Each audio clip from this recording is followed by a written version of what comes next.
السلام علیکم، it's me کرن آفتاب، اور آج کی کہانی کا ٹاپک ہے پرسرار رات۔ رات کے 2:30 بجے کا وقت تھا۔ سڑک بالکل سنسان تھی۔ سڑک کے پاس ایک فیکٹری سے آنے والا دھواں سڑک کے قریب لگی روشنی میں خوفناک حد تک پھیل کر عجیب منظر پیش کر رہا تھا۔ میں سڑک کے بیچ میں تھا جب ایک کالی بلی سفید کبوتر کو منہ میں دبوچے تیزی سے میرے سامنے سے گزر گئی۔ مجھے امی کی بات یاد آ گئی کہ اگر کالی بلی راستہ کاٹ جائے تو کوئی مسئلہ ضرور ہوتا ہے۔ میں اسی راستے کی طرف چل پڑا جہاں بلی گئی تھی۔ یہ سڑک پہلے کی نسبت بہت زیادہ سنسان تھی۔ مجھے ایسی سنسان جگہوں سے شروع سے عجیب سی وحشت ہوتی تھی۔ چلتے چلتے آدھا گھنٹہ ہو چکا تھا لیکن ابھی تک مجھے وہ بلی کہیں نظر نہیں آئی۔ میں سستانے کی غرض سے تھوڑی دیر رکا تو میری نظر سڑک کے کنارے پر پڑی۔ مجھے ایسا لگا جیسے وہاں کوئی موجود ہے۔ میں نے اپنا چشمہ ٹھیک کرتے ہوئے غور سے دیکھا تو وہ ایک بچہ تھا جو وہاں پر بیٹھا ہوا تھا۔ میں نے گھڑی پر نظر دوڑائی تو رات کے 3:30 بج چکے تھے۔ میں بہت پریشان ہوا کہ یہ بچہ اس وقت آخر یہاں کیا کر رہا ہے۔ ضرور کسی مصیبت میں ہوگا یا راستہ بھٹک کر یہاں آ گیا ہوگا۔ مجھے اس کی مدد کرنی چاہیے۔ یہ سوچ کر میں اس بچے کی طرف چل دیا۔ بیٹا، اس وقت یہاں اکیلے بیٹھ کر کیا کر رہے ہو؟ کیا میں کچھ ہیلپ کر سکتا ہوں آپ کی؟ میں نے اس بچے سے پوچھا۔ اس بچے نے جیسے ہی پیچھے مڑ کر مجھے دیکھا تو میں ایک جھٹکے کے ساتھ نیند سے اٹھ بیٹھا۔ سردیوں کے اندر بھی میں مکمل طور پر پسینے میں بھیگا ہوا تھا۔ لمبے لمبے سانس لیتے ہوئے میں نے چہرے سے پسینہ صاف کرتے ہوئے بیڈ کے قریب پڑے میز پر سے پانی کا گلاس اٹھایا اور گھٹا-گھٹ پی گیا۔ لیمپ کی روشنی میں گھڑی میں وقت دیکھا تو ٹھیک 3:30 بج رہے تھے۔ آخر ہمیشہ مجھے ہی کیوں ایسے عجیب اور غریب ڈراؤنے قسم کے خواب آتے ہیں؟ میں نے دل میں سوچا اور پھر وہ خواب دوبارہ میرے ذہن میں چلنا شروع ہو گیا۔ اس بچے نے جب پیچھے مڑ کر میری طرف دیکھا تو اس کا منہ خون سے بھرا ہوا تھا اور اس کے ہاتھ میں وہی کالی بلی تھی جسے وہ آدھا کھا چکا تھا۔ انکل، یہ بلی مجھے بہت تنگ کر رہی تھی، اس بچے نے کہا اور اٹھ کر میرے پاس آنے لگا۔ شکر ہے کہ میری آنکھ کھل گئی۔ اس کے بعد پھر مجھے نیند ہی نہیں آئی۔ ساری رات عجیب غریب قسم کے خیالات ذہن میں گزرتے رہے۔ صبح کے 8 بجے میں نے ناشتہ کیے بغیر ہی آفس کی طرف چل دیا۔ سارا راستہ میں کل رات والے خواب کے بارے میں ہی سوچتا رہا۔ میں نے فیصلہ کیا کہ مجھے اس حوالے سے کسی ماہر نفسیات ڈاکٹر کو چیک کروانا چاہیے۔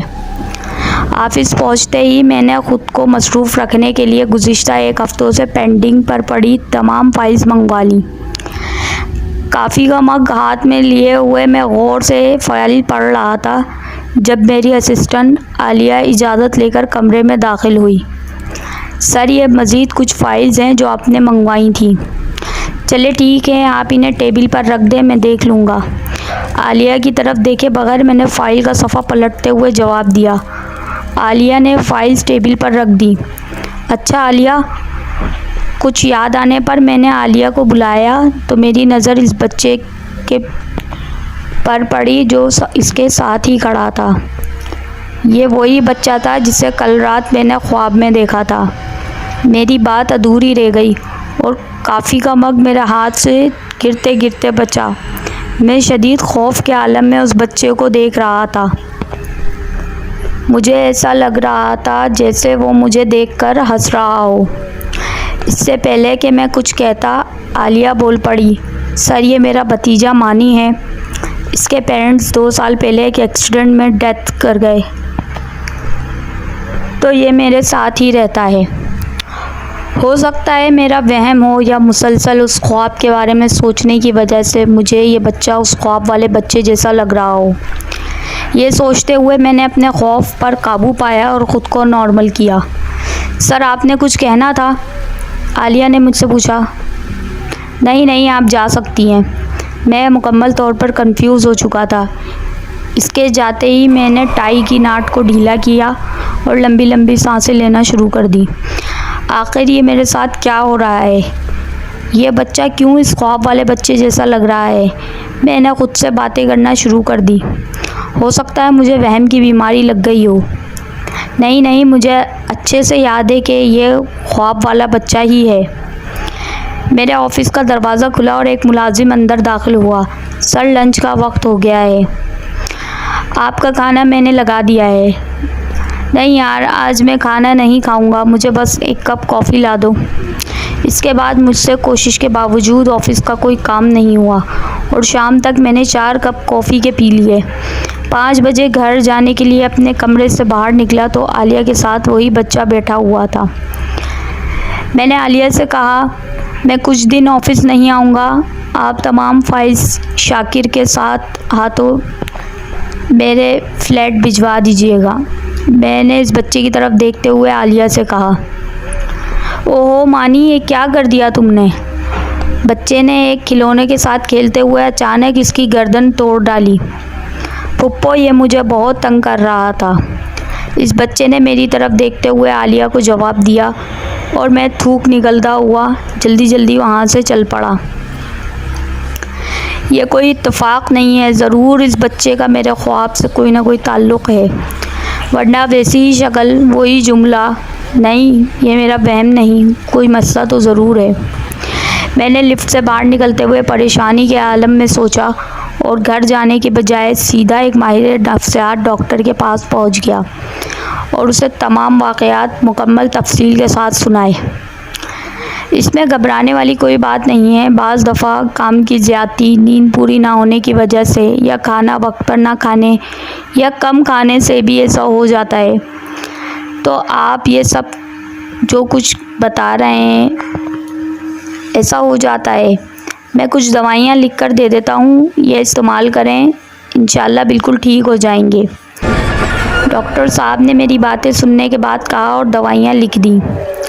میں دوائیاں لے کر گھر واپس آ گیا اور اچھے سے کھانا کھانے کے بعد دوائیاں کھا کر ڈاکٹر کی ہدایت کے مطابق جلدی سو گیا۔ آج معمول سے ہٹ کر مجھے لیٹتے ہی فوراً نیند آ گئی، ورنہ تو آرام سے 1.5-2 گھنٹے لگ جاتے تھے۔ میں بہت گہری نیند میں تھا، مجھے ایسا محسوس ہوا کہ کچھ شور ہو رہا ہے۔ میں گہری نیند سے اس وقت ایک دم چھلانگ لگا کر اٹھ بیٹھا جب میرے کانوں میں زبردست قسم کا شور سنائی دیا۔ ابھی میں ویسے ہی نیند کی حالت میں تھا کہ میرے فلیٹ کا مین دروازہ زور سے بجنا شروع ہو گیا۔ میں نے لیمپ جلائی اور گھڑی پر وقت دیکھا تو خوف کی ایک لہر میرے جسم میں دوڑ گئی، کیونکہ گھڑی پر ٹھیک 3:30 بج رہے تھے۔ مجھے فوراً میرا وہ والا خواب یاد آیا۔ دروازہ ایک بار پھر مزید شدت سے بجنا شروع ہو گیا۔ نہیں، یہ کوئی اتفاق نہیں ہو سکتا، ضرور کوئی مسئلہ ہے، میں نے دل میں سوچا۔ لیکن ڈاکٹر نے تو مکمل تسلی دی تھی کہ یہ صرف روٹین کی گڑبڑی کی وجہ سے ہو رہا ہے۔ میں ڈاکٹر کی بات پر تسلی کرتے ہوئے اپنی جگہ سے اٹھا اور دروازہ کھولنے باہر چلا گیا۔ دروازہ کھولا تو عالیہ اور وہی بچہ مانی کھڑے ہوئے تھے، جنہیں یوں رات کے اس پہر اپنے فلیٹ پر دیکھ کر مجھے بہت حیرت ہوئی۔ مانی کے ہاتھ میں وہی کھلونا تھا جس کا سر اس نے شام کے وقت دفتر میں توڑ دیا تھا، لیکن اب وہ کھلونا بالکل ٹھیک تھا، سر بھی لگا ہوا تھا۔ باہر بہت تیز بارش ہو رہی ہے، بار بار بجلی چمک رہی ہے اور بادل بھی گرج رہے تھے۔ سر، ہم بہت مجبوری میں آپ کے در پر آئے ہیں، پلیز ہماری ہیلپ کر دیں، ہمیں آپ کے علاوہ کسی اور کا سہارا نہیں ہے۔ عالیہ نے روتے ہوئے بولنا شروع کر دیا اسے۔ اچھا آپ اندر آئیں، پہلے ہی بارش کی وجہ سے بہت بھیگ چکی ہیں۔ میں نے انہیں اندر بڑھایا اور ان کے لیے ٹاول لینے چلا گیا، سردی کی وجہ سے کہیں بیمار نہ پڑ جائیں۔ ٹاول دینے کے تھوڑی دیر بعد میری نظر مانی پر پڑی تو وہ مسلسل میری طرف دیکھ کر مسکرائے جا رہا تھا۔ مجھے اس کی مسکراہٹ سے عجیب بے چینی ہو رہی تھی۔ میں آپ لوگوں کے لیے کھانے کو کچھ لاتا ہوں، یہ کہہ کر میں کھڑا ہوا تو میری نظر اچانک عالیہ کی ٹانگوں پر پڑی تو میرے اپنے ٹانگوں کے نیچے سے زمین نکل گئی اور میں مارے ڈر کے گرتے گرتے بچا۔ عالیہ کی ٹانگیں بالکل الٹی اور خوفناک تھیں، جیسے چڑیلوں کی ہوتی ہیں۔ میں بڑی مشکل سے اپنے ڈر کو قابو میں رکھتے ہوئے کچن کے بہانے اپنے کمرے میں گیا اور دروازے کو اندر سے لاک کر دیا۔ موبائل اٹھا کر پولیس کا نمبر ملایا۔ تیسری گھنٹی پر ہی میری کال اٹینڈ کر لی گئی اور میں نے تیزی سے چلتی اپنی دھڑکنوں کو قابو میں کیا اور بڑی مشکل سے آواز نکال کر کہا، میرے گھر میں کوئی بڑی عجیب و غریب قسم کی مخلوق آ چکی ہے جس کی ٹانگیں الٹی اور وہ خوفناک ہے۔ جب میں نے اپنی بات مکمل کر لی تو آگے سے جواب سن کر موبائل میرے ہاتھوں سے نیچے جا گرا اور میں ڈر کر بیڈ پر جا بیٹھا۔ فون پر پولیس کے بجائے عالیہ کی آواز آئی جو کہہ رہی تھی، میں چڑیل ہی ہوں سر۔ اسی وقت مجھے محسوس ہوا کہ کوئی میرے بالکل پیچھے ہے۔ میں نے ڈرتے ڈرتے پیچھے مڑ کر دیکھا تو خون سے بھری کینچی میرے ہاتھ میں تھی۔ بالکل اسی وقت ڈاکٹر کمرے میں داخل ہوا۔ میں نے چڑیل کی طرف دیکھا تو مجھے اپنی آنکھوں پر یقین نہیں آیا، کیونکہ اب وہاں چڑیل کے بجائے نرس کی خون سے لت پت لاش پڑی تھی۔ ڈاکٹر میں نے اسے نہیں مارا، یہ چڑیل تھی، نرس نہیں تھی، مجھے مارنے آئی تھی۔ میں نے ڈاکٹر کو دیکھتے ہی وضاحت دی جو کہ یقیناً بے سود تھی۔ ڈاکٹر نے سیکیورٹی کے اہلکاروں کو بلایا جنہوں نے مجھے پاگل سمجھتے ہوئے پکڑ کر قابو میں کیا اور ڈاکٹر نے جلدی مجھے انجیکشن لگا دیا، جس کے ساتھ ہی میری آنکھوں کے سامنے اندھیرا چھا گیا اور میں بے ہوش ہو گیا۔ جب مجھے ہوش آیا تو میں نے خود کو پہلے کی بجائے کسی اور کمرے میں پایا۔ ابھی تک میں غنودگی کے عالم میں تھا۔ میں نے اٹھنے کی کوشش کی لیکن مجھ سے ہلا نہ گیا۔ میں نے سمجھا شاید کمزوری کی وجہ سے ایسا محسوس ہو رہا ہے، لیکن جب میں نے غور کیا تو میرے دونوں ہاتھ اور پاؤں اسٹریچر کے دونوں اطراف سے بہت مضبوطی کے ساتھ بندھے ہوئے تھے۔ کمرے کا دروازہ کھلا اور اسی ڈاکٹر کے ساتھ چند پولیس کے اہلکار بھی اندر داخل ہوئے۔ ڈاکٹر اور پولیس والوں نے ایک افسر نے آپس میں کوئی بات کی اور اس افسر کے علاوہ باقی سب باہر چلے گئے۔ آفیسر نے مجھے اس کے بارے میں پوچھا تو میں نے آفیسر سے کہا کہ میں نے اس نرس کو نہیں مارا۔ آپ شاید مجھے پاگل سمجھیں گے لیکن وہ نرس نہیں تھی بلکہ چڑیل تھی جو مجھے مارنا چاہتی تھی۔ وہ میرے آفس میں بھی کام کرتی ہے۔ آپ میرے آفس سے عالیہ نام کی لڑکی کو گرفتار کروائیں، آپ پہ سب کچھ آشکار ہو جائے گا۔ میں نے خود کو نارمل رکھنے کی کوشش کرتے ہوئے پولیس والے کو ساری تفصیل بتائی، لیکن اس کے باوجود میری بڑبڑاہٹ اور گھبراہٹ واضح طور پر نظر آ رہی تھی۔ تقریباً 2 گھنٹے تک پولیس والا مجھ سے مختلف قسم کے سوالات کرتا رہا اور اس کے بعد چلا گیا۔ میری تھوڑی ڈھارس بندھی کہ اب عالیہ کے گرفتار ہوتے ہی ساری گتھی سلجھ جائے گی اور مجھے اس ذہنی، نفسیاتی اور جسمانی اذیت سے چھٹکارا مل جائے گا۔ تقریباً 1.5 گھنٹے بعد پولیس آفیسر دوبارہ آیا۔ اچھا، تو عالیہ کتنے عرصے سے دفتر میں بطور آپ کی پرسنل اسسٹنٹ کام کر رہی تھی؟ پولیس والے نے پوچھا۔ تقریباً 6 مہینے سے زیادہ عرصہ ہو گیا تھا اس سے میرے دفتر میں کام کرتے ہوئے، اور میں نے بھی تھوڑی دیر پہلے ہی تو آپ کو ابھی ساری تفصیل بتائی ہے۔ آپ دوبارہ کیوں پوچھ رہے ہیں؟ اور عالیہ ہے کہاں؟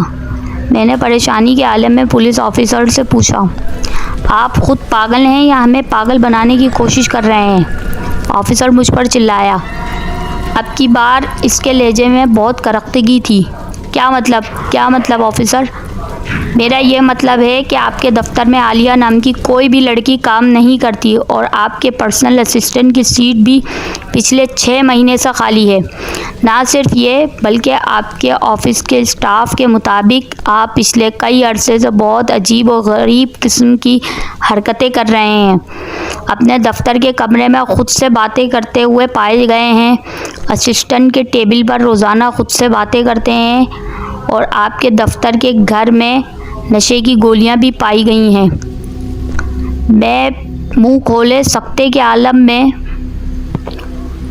پولیس آفیسر کی باتیں سن رہا تھا اور میرے ذہن کے کسی کونے میں یہ خیال پروان چڑھ رہا تھا کہ شاید یہ پولیس والا مجھ سے کوئی گھناؤنا قسم کا مذاق کر رہا ہے یا میں کوئی خواب دیکھ رہا ہوں۔ لیکن اس وقت مجھے شدید حیرانگی کا جھٹکا لگا جب پولیس والے نے مجھے CCTV ویڈیو دکھائی جس میں روزانہ عالیہ کی ٹیبل کے پاس کھڑا عالیہ سے باتیں کرتا تھا، لیکن اب ویڈیو میں کہیں بھی عالیہ کا نام و نشان نہیں تھا۔ اس کے بعد اگلے کئی منٹ تک پولیس والا مجھ سے پتہ نہیں کیا کیا کچھ کہتا رہا، لیکن میرا دماغ مکمل طور پر معاف ہو چکا تھا۔ مجھے پولیس والے کی کوئی بھی بات سمجھ میں نہیں آ رہی تھی۔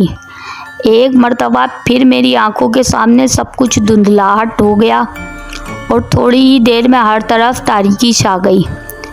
آج آپ کو عدالت میں پیش کیا جائے گا، ڈاکٹر نے میری رپورٹس چیک کرتے ہوئے مجھے بتایا۔ سلطان صاحب، میں نے ایسے کچھ کیس پہلے بھی دیکھے ہیں۔ میں آپ کو ایک مخلصانہ مشورہ دے رہا ہوں کہ عدالت میں آپ کا وکیل جو بھی کچھ آپ سے پوچھے آپ نے اسے یہی جواب دینے ہیں۔ ڈاکٹر نے مجھے مکمل تفصیل سے ساری صورتحال سے نمٹنے کا طریقہ سمجھایا۔ تو کیا آپ یہ چاہتے ہیں کہ میں عدالت میں یہ قبول کروں کہ میں پاگل ہوں؟ میں نے لاچاری سے ڈاکٹر سے پوچھا۔ آپ کے اوپر قتل کا مقدمہ چل رہا ہے۔ اگر آپ یہ سب کچھ نہیں کرتے تو آپ کو 25 یا 30 سال کی قید ہوگی یا ہو سکتا ہے پھانسی بھی دے دی جائے، لیکن اس طریقے سے آپ کو عدالت کسی پاگل خانے بھیج دے گی جہاں پر آپ کم از کم جیل سے 1000 گنا بہتر زندگی گزار سکیں گے۔ لیکن ڈاکٹر، میں پاگل ہرگز نہیں ہوں۔ یہ سب کچھ مجھے نظر آتا ہے۔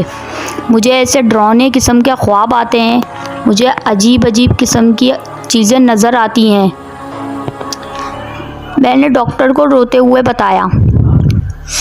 آپ کے عدالت جانے کا وقت ہو چکا ہے۔ چند پولیس اہلکار کمرے میں داخل ہوئے، اسٹریچر سے بندھے ہوئے میرے دونوں ہاتھ اور پاؤں کھولے، ہتھکڑیاں لگا کر مجھے ہسپتال کے کمرے سے باہر پولیس کی گاڑی تک لے جایا گیا۔ عدالت پہنچنے کے 1 گھنٹے بعد میرے کیس کی کارروائی شروع ہوئی۔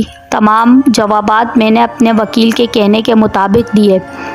تقریباً 1.5 مہینے تک میرا کیس ایسے ہی چلتا رہا اور بالآخر نفسیاتی مریض تصور کرتے ہوئے عدالت نے مجھے ایک پاگل خانے میں داخل کرانے کا احکامات جاری کر دیا۔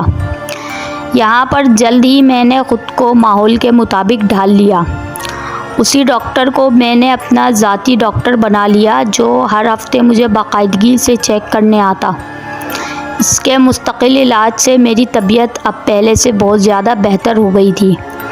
اب مجھے ڈراؤنے خواب بھی بالکل کم آتے، میری روٹین بہت بہتر ہو گئی تھی۔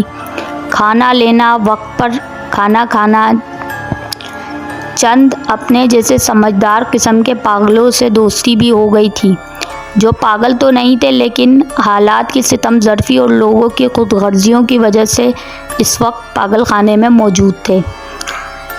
وقت اسی طرح گزرتا گیا اور پتہ بھی نہیں چلا 5 سال گزر گئے اور باقی میرے علاج کے فقط 2 ہفتے رہ گئے۔ عدالت پہلے ہی میرے قتل کو میرے پاگل پن کی وجہ قرار دے کر مجھے علاج مکمل ہونے کے بعد رہا کرنے کے احکامات جاری کر چکی تھی۔